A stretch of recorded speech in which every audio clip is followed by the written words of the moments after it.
ja sam i ja, ovo je moj Avalon. Evo ovdje imamo jednu kraljicu, Janu. Janu se zove, na dvora. A ovdje imamo Sunčicu.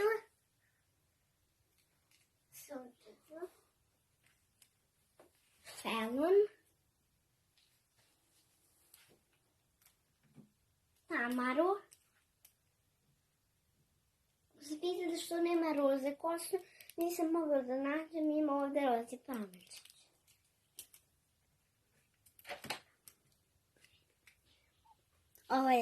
Ovo je sova Arči. Ovo je pas, ne znam kako se zove. Ovo je jednorog. Ovo je ovdje Srećko. Ovo je ovdje Drake. Ima šumski kamen, ako se pitate. Ovo je isto neki kralj šume, samo ne znam kako se zove. Ovo je Kale. Ovo je Morgana. Ovo su konji. Ovo je Mesečina. Sunčica. I pesma Senki. Evo vidite, imam stanovnice Avalona.